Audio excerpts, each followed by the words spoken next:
Okay, hey, how's everybody doing out there? My name is Josh Fox, and we're here to talk about the Green New Deal. And I'm here to have a conversation with Jamie Margolin. How are you, Jamie?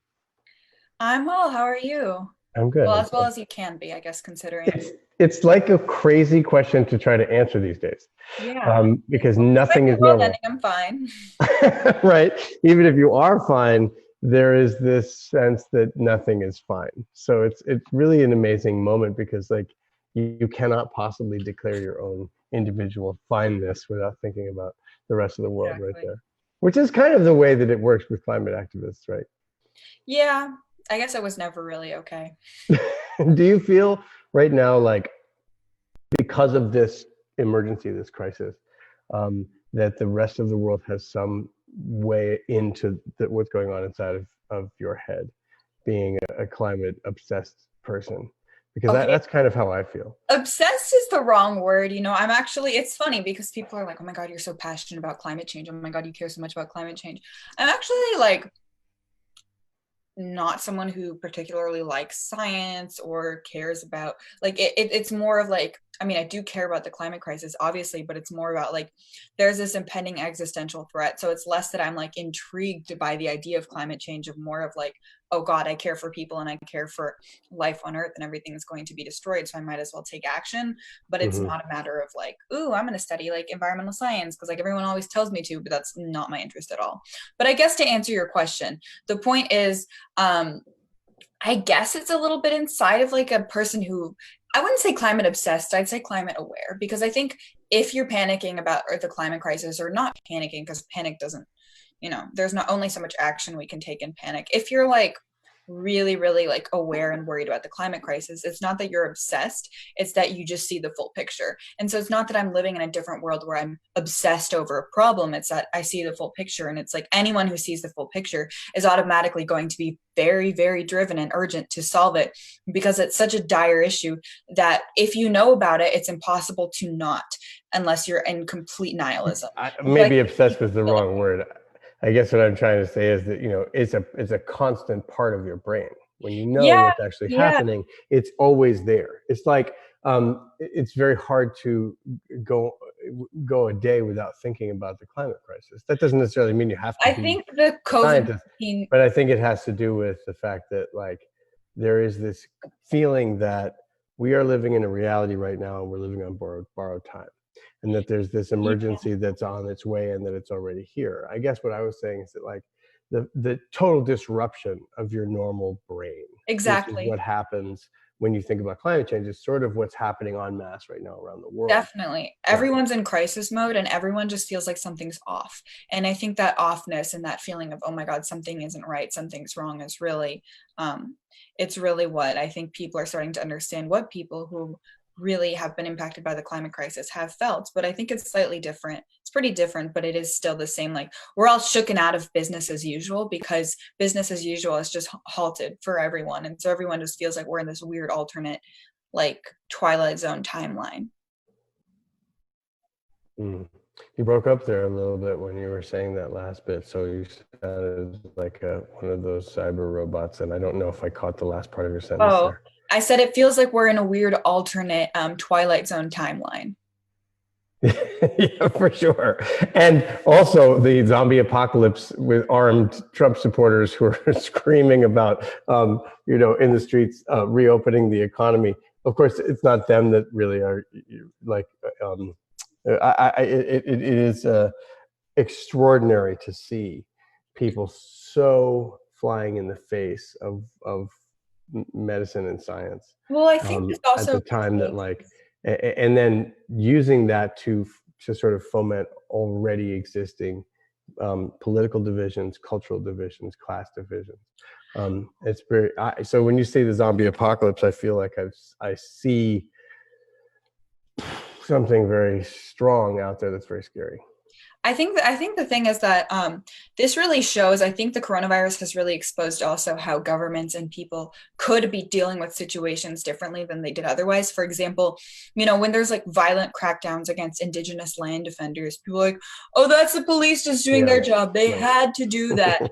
and they were all completely unarmed. And then you see like fully armed white people up yelling in police's faces, and there's no violence, and and it's like, oh, so you can de-escalate a situation unviolently. Could have fooled me with all of the ways that with the horrible way that they handled Standing Rock, with all of the, police violence against black and brown folks. It's really, they're showing their colors where they act like, oh, we just had to get violent, but in reality, when it's really, I guess the coronavirus has really exposed a lot of systems, because when unarmed indigenous people were on their rightful land saying, hey, don't build a pipeline here, they had to go all violent. But when a bunch of armed white people, armed to the T with powerful weapons, were yelling in your face about something completely illogical and against science that was not for the common good of people, suddenly it's okay, do your thing, and it really shows that the really, I mean, for people who have been living it, it's obvious that racism is there, it's obvious that discrimination is there,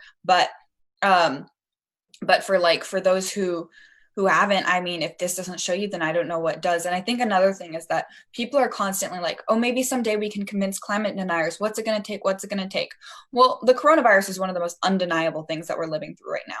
And it really shows you that there is no limit to government's willing to put money over human health. There is no limit. Like you could literally be in a giant pandemic, and it's affecting everyone. No one can deny that it's happening, and there's still denial, and there's still lack of listening to science, and so we're seeing the same way also, the way that we're pushing the climate crisis to be as worse as possible before we actually deal with it, or if we dealt with it like in the 80s, we could actually be doing fine. It's the same thing with the coronavirus. The United States government knew that this thing was coming, but instead it was just like, let's make money as long as possible for as long as we can and not inconvenience ourselves. And it turns out that waiting to inconvenience yourself is a lot more inconvenient and kills people, but they're willing to make money while killing people. And it really just shows you that these people who are like, I'm so pro-life, protect the fetuses, are actually not very prone to protecting life when it comes to protecting their profits. They always choose their profits over life. So, I don't. Well, this is not all that dissimilar from the status quo. Let's just be honest. Like, what's really scary to me is that it was clear that we all had to go inside, and that people had to take real severe precautions against the coronavirus. Right. And what is amazing to me right now is that you see all of these state governments pushing to reopen the economy, when in fact we haven't seen a significant downturn in actual coronavirus cases. We haven't seen enough testing. And what we have seen, though, is underreporting the death count. So we're just going to pretend that it's not actually happening, which is very similar to the status quo, because the fossil fuel industry actually, and I'm doing this to segue into the topic, which is the Green New Deal, because I think the Green New Deal is has to be a fundamental part.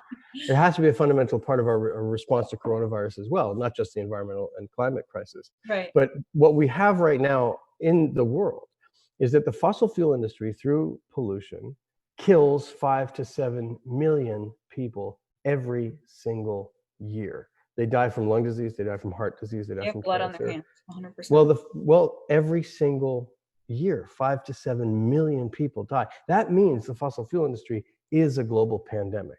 That costs the world $30 trillion in healthcare costs every single year, right? So when we talk about the corona, also the fossil fuel industry is a cofactor in the death rate of the coronavirus, right? Because if you have heart disease, if you have lung disease, if you have cancer, if you have some of the things the fossil fuel industry gives you, right? If it doesn't kill you, if it gives you a chronic condition, then you're much more likely to die of coronavirus. You're much more likely to have a severe coronavirus. In fact, in polluted areas, right, you have a higher infection rate, because your immune system is suppressed. So we cannot talk about the amazing thing is, though, like, the fossil fuel industry will kill more people this year than the coronavirus, and last year, and next year. Exactly. But we have a cure for that pandemic. Yes, there is a vaccine. The Green New Deal. There is a vaccine. Yeah, well, I mean, there's a cure for the fossil fuel industry, and that's what we're talking about in terms of the Green New Deal. And I know that you have inspired so many youth activists, and I think that I'm coming obviously from a different generation, right? And I really wanted to compare tactics. I really wanted to compare strategies, because what I've been seeing is that the youth is so into talking about climate change, because the future is is yours. You own the future, right? That is your skin in the game. Older people don't have that much of a future, right? So there's this fundamental weirdness that happens with people when they're not involved and invested in, died inside of them. I remember this when we were working on the fracking movement or pipelines, right? At Standing Rock. When it was your backyard, when it was your place, like right here in the Pennsylvania and the Upper Delaware River Basin, people could not go home. They could not relax. They would miss their kids' Thursday night soccer game. You know what I mean? To be a part of the meeting or the activism. And I sense that same fervor and that same passion with the youth. What would you say? I'd say really, I'd say that it's not about pitting generations against each other or anything like that. What it is that my generation, I think, you know, it's very interesting. You know, I just graduated high school and like last week, and we're graduating into not only a global pandemic, but even if the coronavirus wasn't a thing, we'd be graduating into a place where we're asked to plan for our future when it is very apparent that we don't know if there will be one. And so I think, you know, I think we only have a few minutes left, and we ended up talking more about the coronavirus versus like the Green New Deal. So I want to touch upon the Green New Deal before we have to say goodbye. And I think something that people understand is the Green New Deal is not the end all be all of climate action in general. It's not like we passed the Green New Deal and it's like, okay, we're done. It's a matter of a blueprint, a template. It's a way of, you know, back after the Depression, there was a New Deal about creating a new society, you know, that wouldn't have another depression like that. And in this case, a Green New Deal is about creating an even more different, a more radical, way more different and progressive society, where we are sustainable and we're living with the world in a way that isn't actively destructive, and is a way that actually, you know, make sure that there's justice for communities, make sure that communities are put first, and that the resources go to those communities, because we have to address the social inequities of the climate crisis as well. Thinking of, okay, when we talk about renewable energy, are they all going to go to the rich people first? Like, let's think about making sure that it's not a trickle down system where it first goes to the rich people and then poor folks and other communities are an afterthought. The Green New Deal is really about justice and climate action and addressing things urgently. It's not about Alexandria Ocasio-Cortez taking away your hamburgers.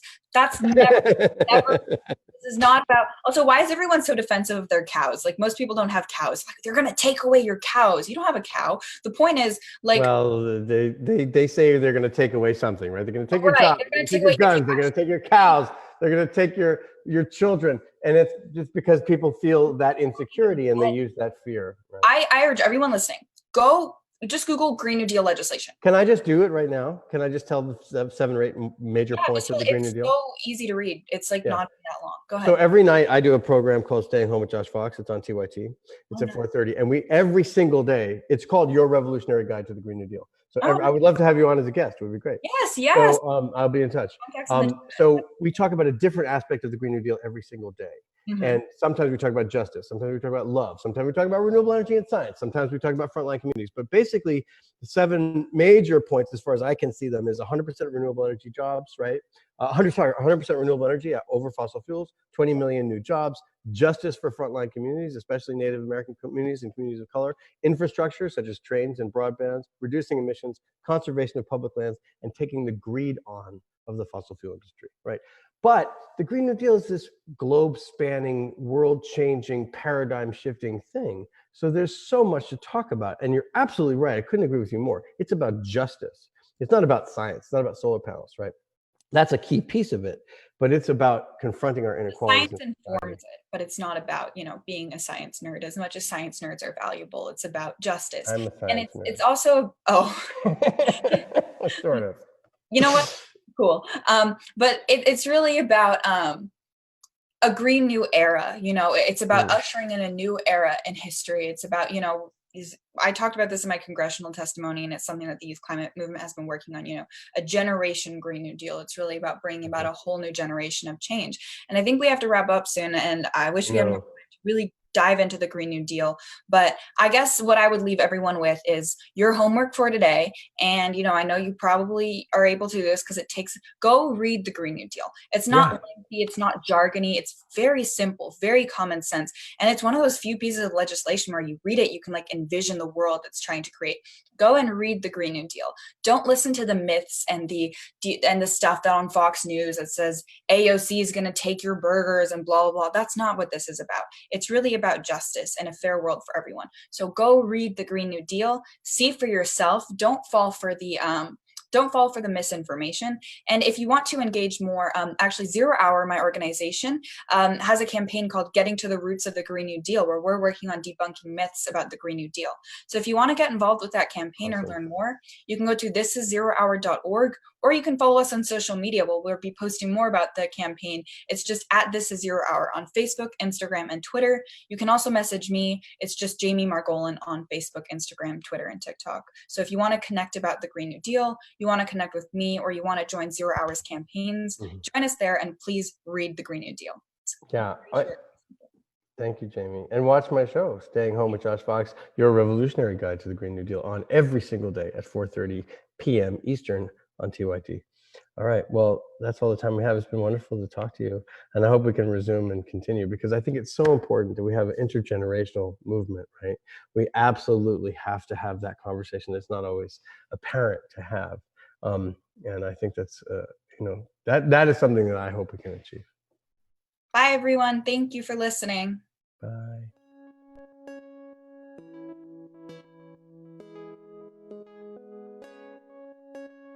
There was something similar with the Green New Deal.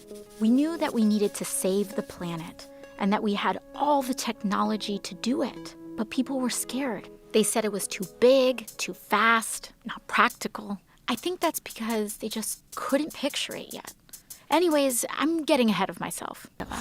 And the first big step was just closing our eyes and imagining it. We can be whatever we have the courage to see.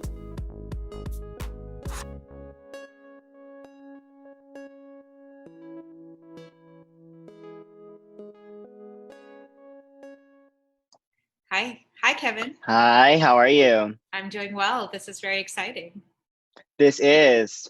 This is the first time that we've actually met in person. In person. But I've actually seen you talk in front of City Hall, so it's absolutely appropriate for the topic of this particular conversation. Definitely. I think you were speaking, I believe it was when Greta Thunberg was here, I believe.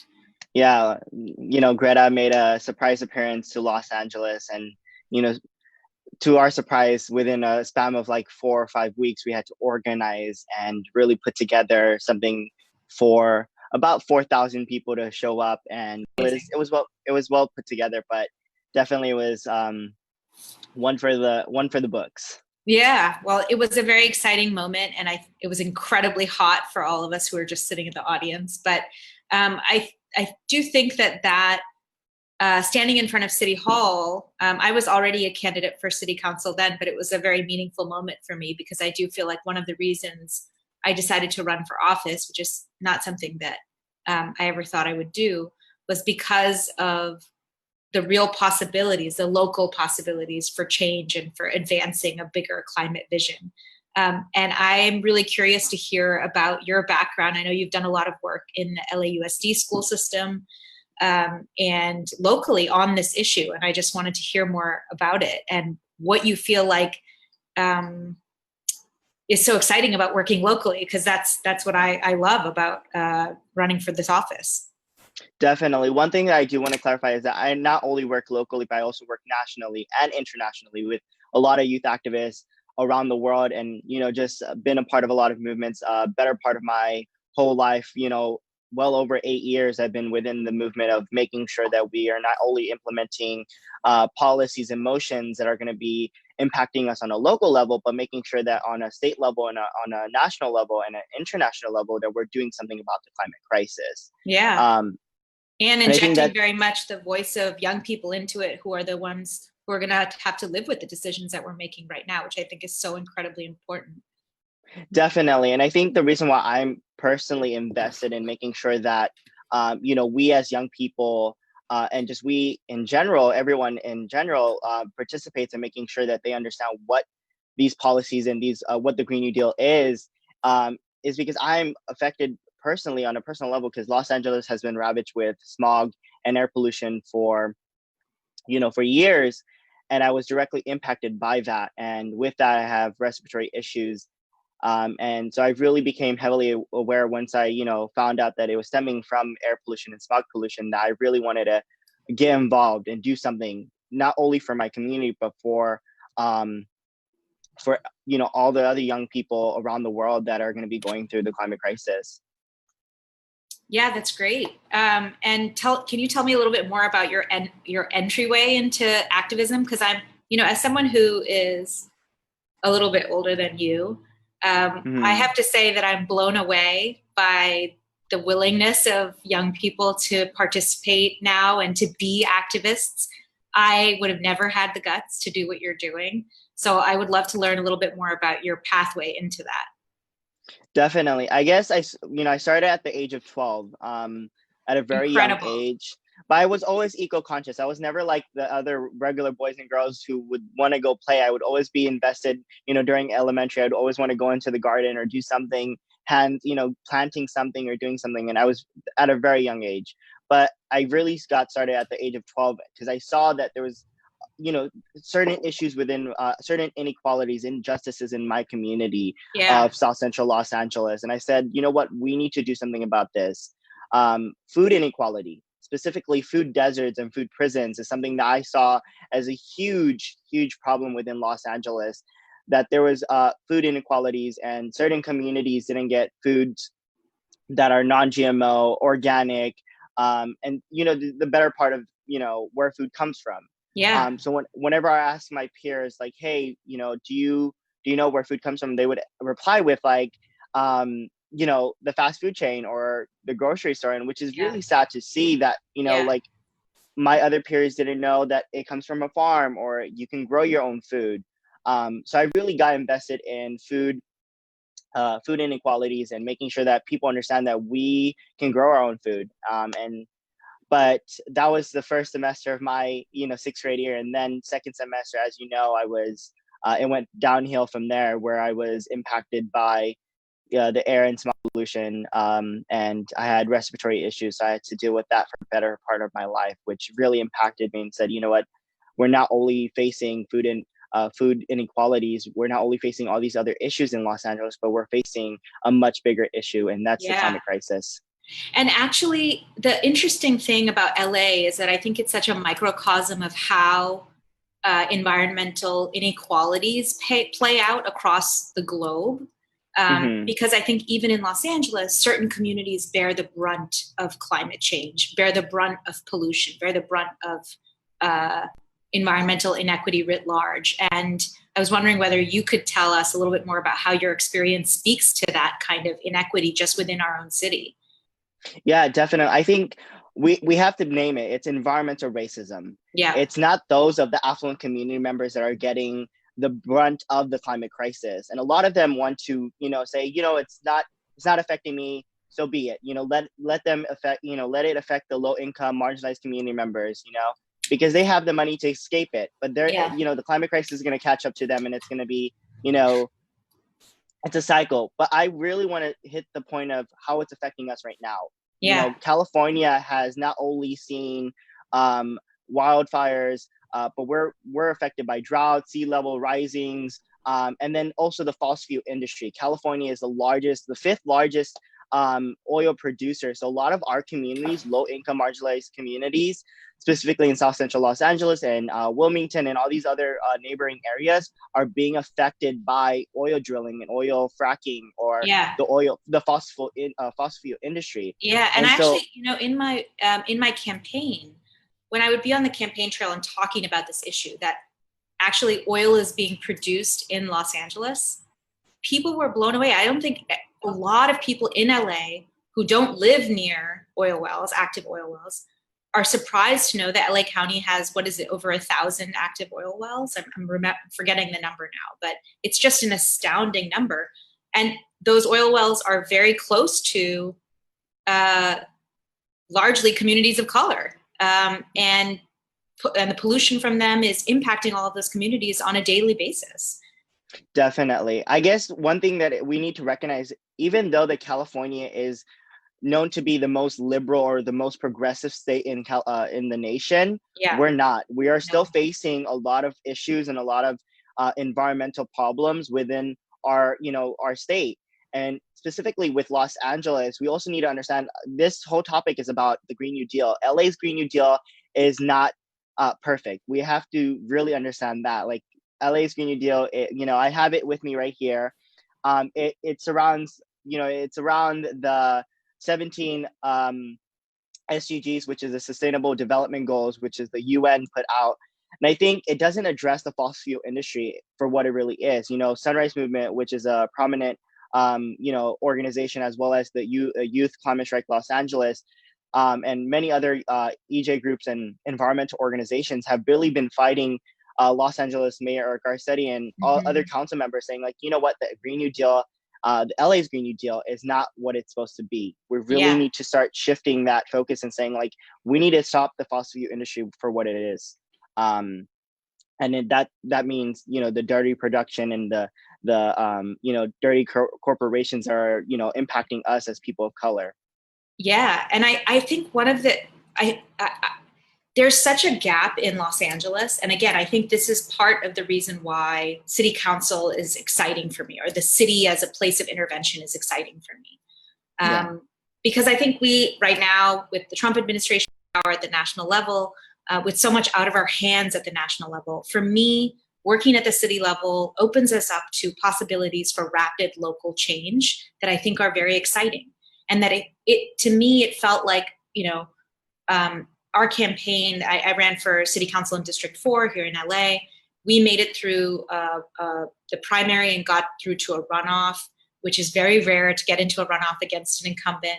And the reason we were able to do it is because we were able to spark a movement locally of people and tell them exactly this message that I think that what we're talking about today, which is that there is a real opportunity locally to move us towards our climate goals that we're missing out on.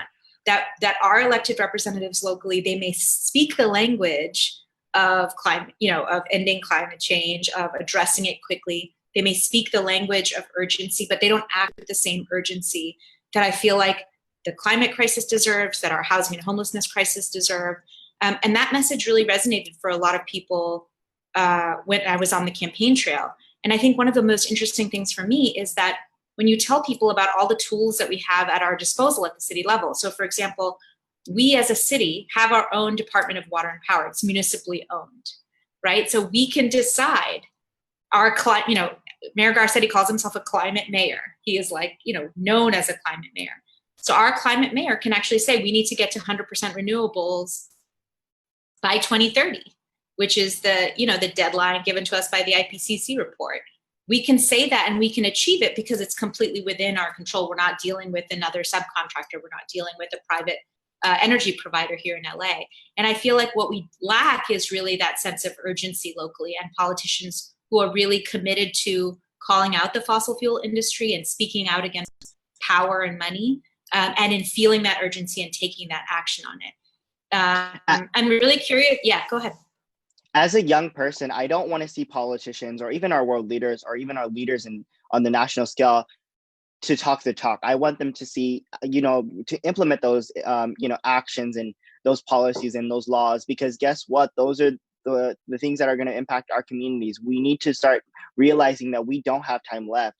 Specifically to your point on the net zero carbon emissions, Mayor Eric Garcetti, said that his target is to lower that to by 2050. That is 20 years too late. We need it by 2030, and I think that's something that we have to recognize as a community. I know I'm speaking to a lot of the Los Angeles members here that are watching us, that we need to really, wake up in the sense of like, if we don't act now, we're really missing this opportunity of going net zero in carbon emissions. Yeah, and I think the point that one of the big things for me is that we have so many tools at our disposal to move us towards these climate goals locally, right? So of course we have the DWP, we have a mayor who calls himself the climate mayor who clearly has an interest in pushing this forward, but we also have Hollywood locally. We have the biggest studios. They're one of the, some of the biggest employers locally. They use the most energy locally. They also have an incredible public platform to build local support for things that might be difficult. So for example, trying to get people out of cars, right, and moving them into public transit, or moving them into using bicycles, or walking through the city. That is always a very difficult lift, particularly in Los Angeles, which I think is like a city that's defined by its cars. But I think a politician that was really committed to this would reach out to Hollywood, reach out to people who are shaping the culture, not just locally, but nationally and internationally, and talk to them about how can we help everybody locally to reimagine our present, to really re-envision what the future can look like and make it so now, I just feel like there's like a real missing gap between the tools that we have here and where we could be moving. I think that we need to realize right now we're in a pivotal moment. We are stuck at home, and I think because of the coronavirus, we can see that the systems are not working for us. We need to recognize that. And I think what the Green New Deal is a step forward. I was listening to Jamie earlier on the panel saying that, the Green New Deal is not the be all, the end all of, solving the climate crisis. It's a step. And, we must take this step in order to really be in the right direction in order to solve the climate crisis. But I want to pose a question to everyone that is watching right now. Why don't we treat the climate crisis with the same urgency as the coronavirus? It is killing millions and millions of people, not just in Los Angeles, but in around the world, internationally. So I think that's one of the things that we need to recognize, is that what are you going to do to act on the climate crisis, and how are you going to make sure that you are impacting other, your family members and other people around you to really advocate for policies that are going to impact our communities and make a bigger difference. That is the main reason that we're all here, is making sure that we can use our collective power to make a difference. It's very not just Hollywood artists.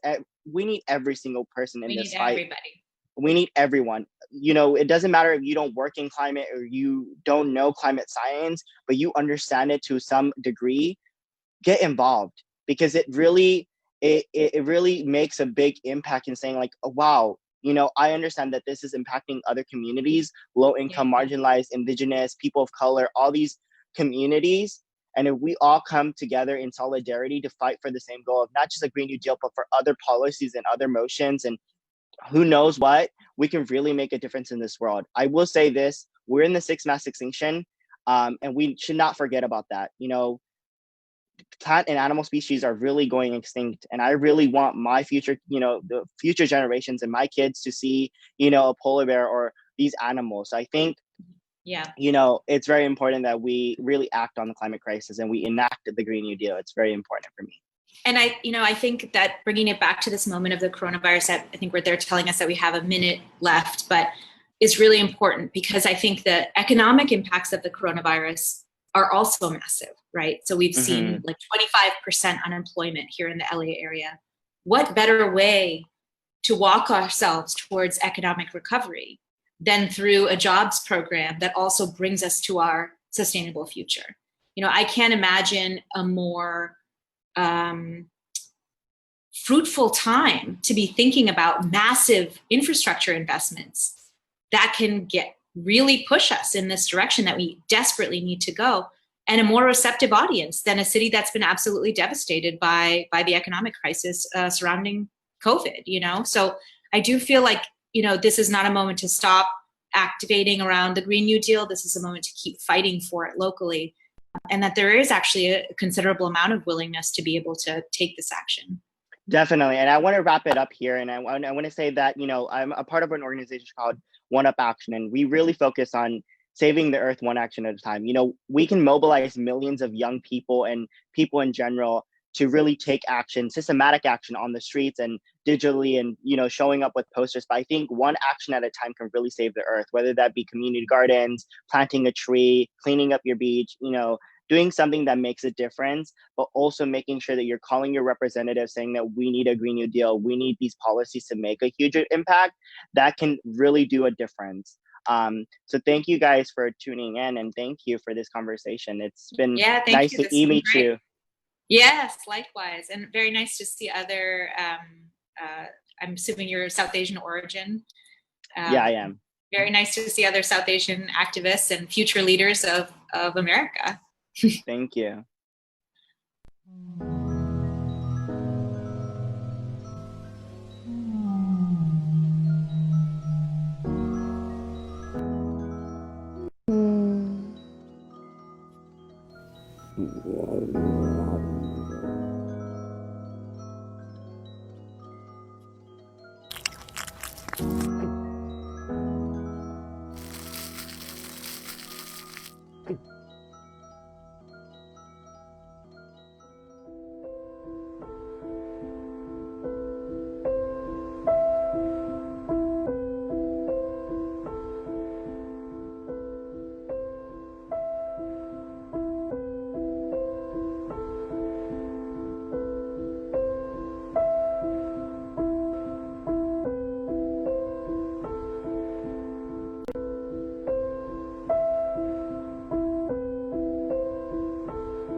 Hey Debra, how are you? Doing well. How are you, Nadia? Good, good. My name is Nadia Nazar. I am an artist and climate organizer.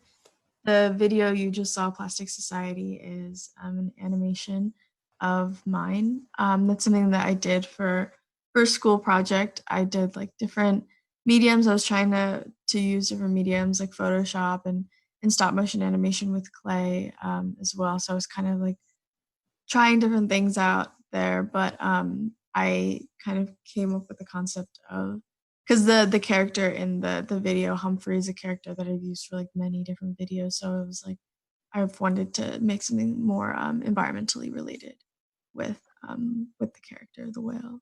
Yeah. It's really beautiful. Thank you. I love seeing it because I think so much of the power of art in this movement is about taking these huge ideas. I think, the climate crisis is so overwhelming to every individual. And I think the power that we have as artists is to be able to bring that down to individual stories, right? And I think that's what that video does so beautifully. It's like, if you kind of say to somebody, hey, do you want to talk about ocean pollution? A lot of people would be like, no, not so much. But you've made this like beautiful, kind of poetic, but really endearing personalization of that. That's also really non-specific. I think another part of the role of art in this crisis is that we have the ability to democratize these ideas. So it becomes not a partisan topic, but about the individual experience. And I wonder if maybe you could talk a little bit about how you've been able to use those skills and use your kind of vision as an artist to drive the incredible efforts that you've led so far in such a short space of time. Yeah, I think that art is, like, as you said, you can focus on like the story, and that's something that this movement, especially the youth climate movement, has done so well, a lot better than like the past parts of the climate movement. When I was kind of coming into the climate movement, all I saw was people talking about the data, the statistics, and it was very like off-putting. It wasn't as welcoming as I would have liked it to be. So I think like coming with that human to human connection, making that like storytelling perspective and bringing people in and being like, the movement doesn't have to look that way. It doesn't have to be like that. And the crisis doesn't have to look like that either. So really bringing in the storytelling element to be like, these are how other people are suffering right now, not only in like 10 years, but right now. And kind of like show that like it can happen to so many people, as you said, like democratize the idea. Yeah. And for me, I've been able to use art to kind of bring together community. And I think that's been a huge thing for me is as like an individual artist, I make stuff on my own, but I also try to lead community efforts, and I've done that for past like strikes and marches where we'll hold art builds and people will come and create and make banners together, and it's just a really fun time. a good time. Everyone has fun, and I always see that people that come to those events come back for the strike. Not only that, but like take up leadership. There were these 2 girls who are now 2 of my friends. They came to the first art build that I organized for the 0 Hour Youth Climate March, and they helped paint some signs and some banners. And a year later, they helped organize a massive strike in Washington, D.C. with me. So it's great to really bring that community element. And I think music, performance, visual arts, storytelling, just so much can make the movement so much more together and loving. Definitely.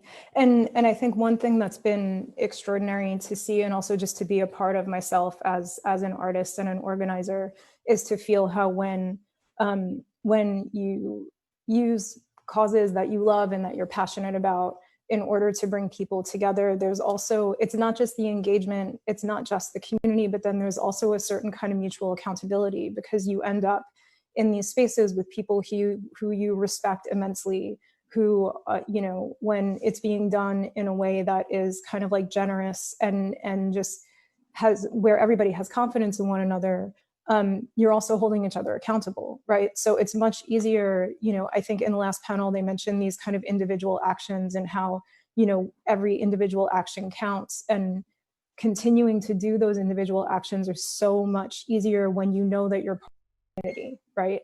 And so like, I remember, you know, after the last election, like a lot of people, I kind of had a meltdown and was like, what do I do? And is being an artist enough, right? And and at that time, I had just started conversations about the residency that I've now been running for, I can't believe it's almost 4 years now, which is a residency for artists working with the climate crisis. And I remember at that moment, I just thought, do I even get to do this anymore? Does art matter? Is it important? And of course, the answer is yes, I get to do it. And yes, it matters. And it's more important than ever. And I think in the last couple of years, both in my own work and seeing the work that you do, and you know, there is a generational difference between us, and seeing this whole new generation come up using such amazing creative storytelling skills to really not just speak to each other, but to speak to everybody is so inspiring. So yeah, you're like, I'm so in awe of the work you do. It's really, really incredible. Thank you. And I'm really appreciative of the work that you've been doing. And your residency seems so cool. Thank you. 200 years. Yeah. Yeah, I think that visualizing is so important. I've also had so many times that thought has run into my head, is art enough? Is art enough? Should I be going and doing like policy instead, or going and studying something else in college? But like, it is so important. I think that it's what's brought this movement together and has made it so strong and so connected. And I'm really glad that more people are kind of seeing that.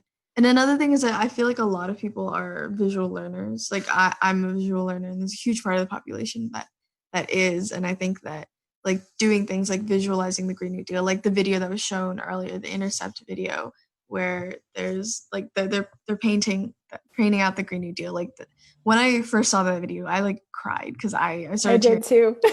I was like that's like what I always have a feeling like I want the world to look like this. And like watching that video was like everything in my head, just like most of the things in my head, at least, like just on like seeing it in front of me, it really makes you feel like it's possible. Like it's not some weird fantasy that you think about every now and then, that we can actually have like a sustainable world that isn't that corrupt looking like that. And I think that art is powerful in that type. Absolutely. And of course, just I think, you know, the power of that kind of visualization can't be understated. And politics is fraught at the best of times, much less at the moment that we're in right now.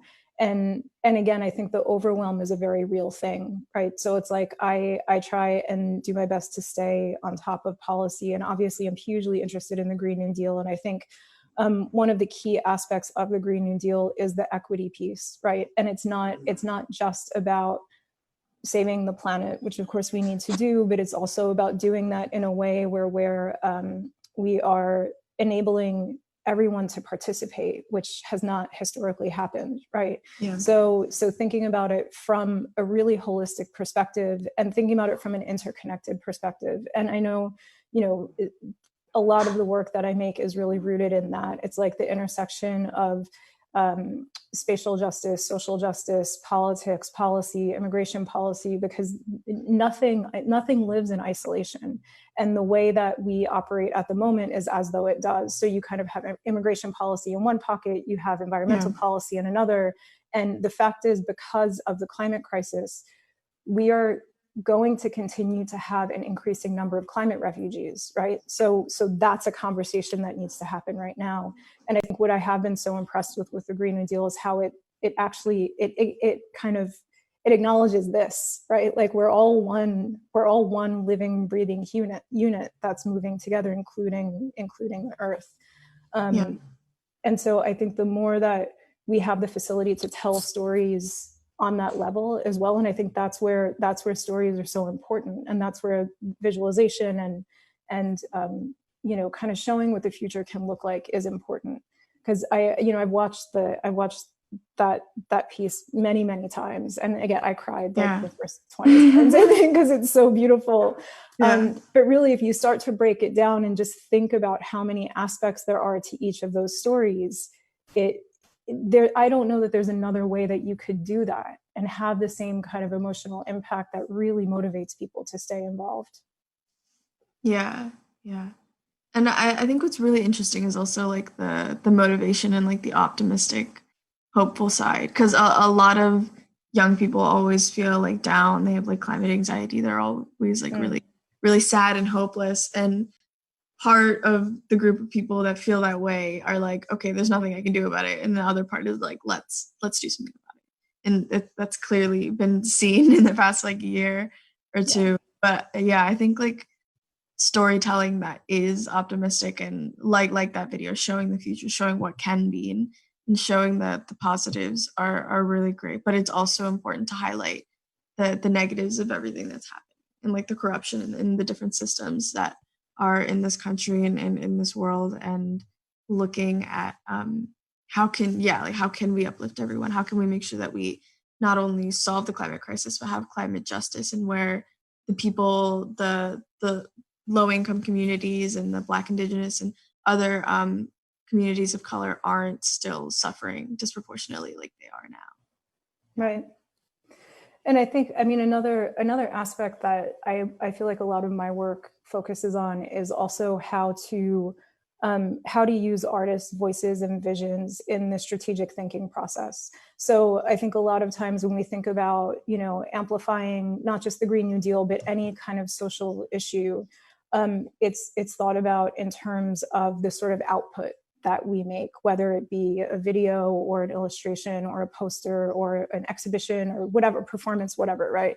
But one of the things that I'm really interested in, that I feel like the direction that we're moving in, and what for me, I think the Green New Deal represents, is a whole shift in thinking towards just like a more creative way of thinking about the world that we live in.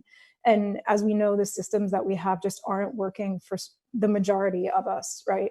So thinking about like, how can we inject artists into policy discussions? How can we actually seat ourselves at the table? Because no one will invite us if we don't invite ourselves, right? So it's really about saying like, okay, we're going to create environments where we can be a part of these discussions that are shaping our future, instead of letting someone else shape our future for us. And, obviously there are many different types of artists that work very differently, but when you have artists who are working in communities, in activism, as organizers, and also just who have a practice that generally makes space for other people, those are exactly the kind of people who need to be a part of these discussions, because we are working collectively already, right? So like, we've kind of moved outside of the individual silos to a certain extent already, in order to better understand the collective and hopefully advocate better and support one another in the process. Yeah, definitely. I've been something that I've been thinking about recently is like how it's different to storytell and tell other people's stories, and kind of like take their stories and and tell it in your own words, but also like how my frustration or like how I'm feeling about the climate crisis shows in my artwork. And like I've been reflecting on past pieces I've made and seeing like, oh, this piece is really reflective of the frustration that I've been feeling, and isn't that in itself telling a story about like how I feel about the climate crisis, and kind of emoting and making that feeling, and whoever like sees that piece can kind of feel what I feel. And I think like as like a young person who does have like climate anxiety and is really worried about like my future, like I think that it's important that young people really give off their energy and put their frustration and their the sense of urgency that we have into pieces, and really getting that energy out there. And I've been seeing so many groups doing that, like 0 Hour XR Youth has been doing a lot of work with art around the themes of love and rage, because that's what they feel around the climate crisis. And it's just been really, really cool to see all of this art going around, and how people feel differently about different things. Yeah, and again, I think there's ways, you know, making work is such a it's such a personal process that I know for me, like a lot of my work, it also stems from my own anxiety, right?